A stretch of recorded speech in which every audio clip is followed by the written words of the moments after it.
Саламатсыңар балдар. Окутуу орус тилинде жүргүзүлгөн мектептин 5-классына кыргыз тили сабагын баштайбыз. Балдар, кезектеги онлайн сабагыбызга кош келипсиздер. Баарыңарга жагымдуу маанай каалаймын. Сабактын грамматикалык темасы: сана тооштун түрлөрүн кайталоо. Сабактын кептик темасы: каникулда эмне кылгыңар келет? Бүгүнкү сабакта сана тооч боюнча алган билимибизди бышыктайбыз. Сана тооштун түрлөрүн айырмалоого машыгабыз. Бош убактыбызды туура пайдаланууга, ынтымактуу болууга, бири-бирибизди сыйлоого калыптанабыз. Балдар, демек, сана тооч боюнча алган билимибизди эсибизге салып алайлы. Анда эмесе төмөнкү суроолорго жооп бергиле. Сана тооч деп эмнени айтабыз? Сана тооштун суроосу кандай? Сана тооштун канча түрү бар?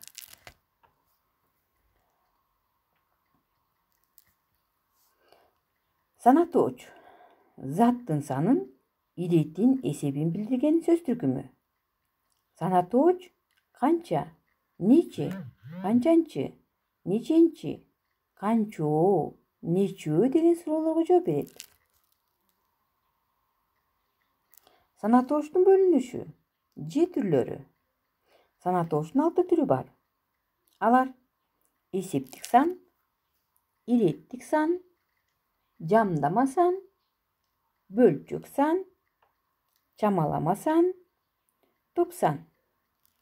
Биз ушу 6 сана тооштун түрүнүн эсептик сан, жамдама санга көңүлүбүздү бурайлы. Эсептик сана тооч заттын санын, эсебин билдирип, канча, нече деген суроолорго жооп берет. Мисалы: 1, 10, 15 жана башка. Жамдама сана тооч сан менен заттык түшүнүктү жамдап көрсөтүп, канчоо, нечөө деген суроолорго жооп берет. Жамдама сана тооч эсептик сана тоочко созулма О мүчөсү улануу аркылуу жасалат. Мисалы: 1 деген эсептик санга созулма О мүчөсүн улай турган болсок, анда бирөө деген сөз пайда болот. 2 экөө, 3 үчөө, 4 төртөө, 5 бешөө, 6 алтоо, 7 жетөө. Мына ушинтип жамдама сана тоочубуз келип чыкты, балдар. Китебиңердин 170 бетиндеги 26 көнүгүүгө көңүлүбүздү бурабыз. Текстте көпчектин ордуна колдонуучу сөздөрдү коюп, текстти толуктап жазабыз, балдар. Колдонуучу сөздөр: 2, экөөбүз, 4, төртөөбүз, төртөө, бирөө, экөө. Анда мен силерге текстти окуп берейин, балдар. Биздин үй бүлөбүздө адамдардын саны. Бул жерде көпчекит берилген. Көпчекиттин ордуна дал келүүчү колдонуучу сөздөрдү коебуз. Биздин үй бүлө, бул жерде да көпчекит турат, балдар. Адамдан турат. Эжем сууга түшүп, күнгө күйдү. Кыз көлгө барышты. Сууга түшүштү, күнгө күйүштү. Кечинде китеп окуй баштаса, шахмат ойнойт. Жээкке барып, абдан көңүлдүү эс ала баштадык. Мына, балдар, ойлонуп, тексттеги көпчекиттин ордуна дал келүүчү сөздөрдү коюп жазалы.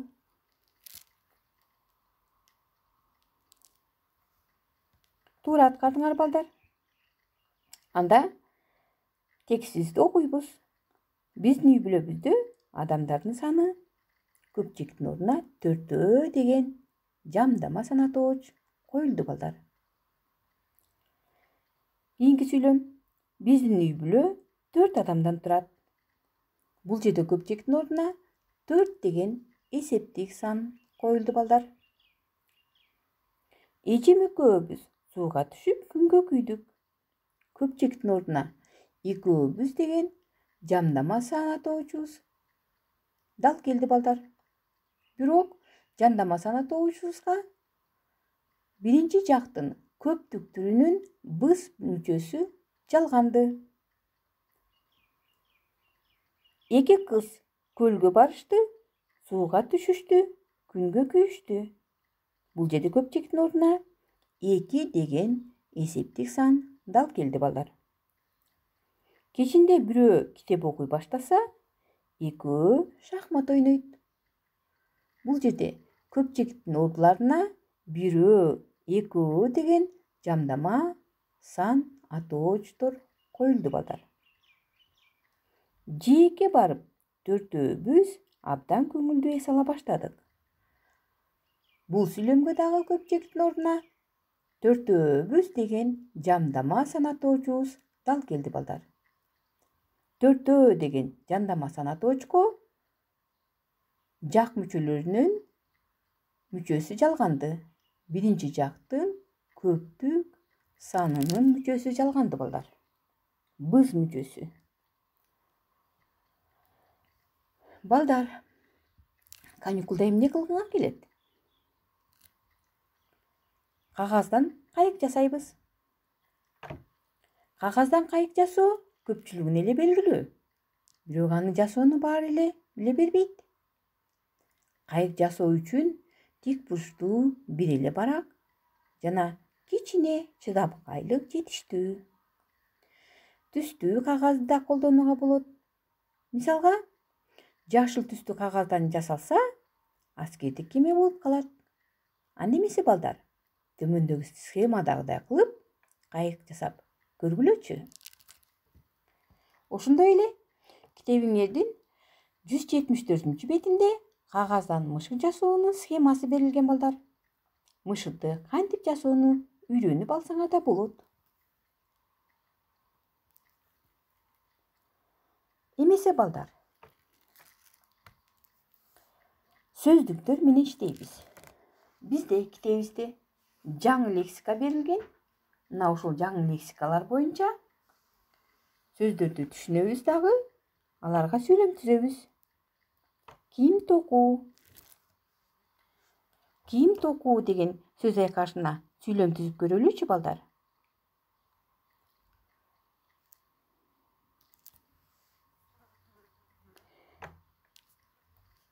Азаматсыңар балдар.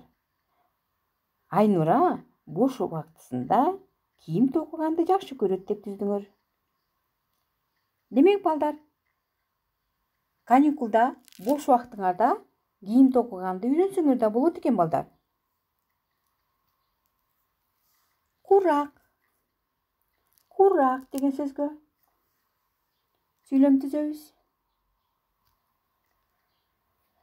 Курак буюмдары жүктүн көркү. Курак буюмдары жүктүн көркүн чыгарат. Демек, кыргыз эли түрдүү курактарды жасап, үйлөрдү кооздойбуз балдар, Бош убакыт. Кана, бош убакыт деген сөз айкашына сүйлөм түзүп көрөлүчү. Бош убакытты туура пайдалануу керек.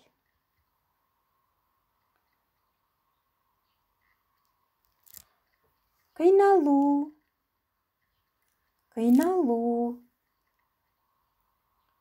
Кыйналуу деген сөзгө сүйлөм түзөбүз балдар.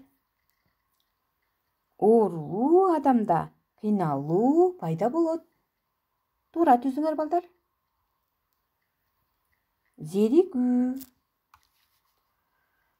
Зеригүү. Сүйлөм түзөбүз. Сиз бүгүн зериккен жоксузбу? Азаматсыңар балдар. Көтөрүңкү маанай. Көтөрүңкү маанай. Сөз айкашына сүйлөм түзөбүз балдар. Достор, көтөрүңкү маанайда чогуу билейли. Байко. Байко. Айрылына чөйрөгө байко жүргүзөлү. Эми балдар, тесттик суроолор. Тесттик суроолорго туура жооп бергенге аракет жасагыла балдар. Биринчи суроо. Санаттуу сөздөрдү белгиле. А варианты: 2 илек эшик. Б варианты: 100 3 10. В варианты: баш өрүк жол. Г варианты: отур көмүр бөбөк. Кана ойлонуп туура жооп береличи балдар. Кайсы варианты туура? Туура жооп бериңер балдар. Б варианты туура. 100 3 10. Булар санаттууч сөздөр. Экинчи суроо. Санаттууч заттын билдирет. А варианты: заттын санын иретин. Б варианты: заттын көлөмүн өлчөмүн. В варианты: заттын кыймыл аракетин. Г варианты: заттын атын. Кана ойлонуп жооп беребиз балдар. Туура жооп бериңер. Санаттууч заттын санын иретин билдирет. Үчүнчү суроо. Санаттууч маанисине карай бөлүнөт. Канчага бөлүнөт эле балдар? А варианты: 3-кө. Б варианты: 2-ге. В варианты: 5-ке. Г варианты: 6-га. Ойлонуп жооп беребиз балдар. Демек, санаттууч маанисине карай 6-га бөлүнөт экен балдар. Туура жооп бериңер. Төртүнчү суроо. 605 санынын сөз менен жазылышын белгиле. А варианты: 600.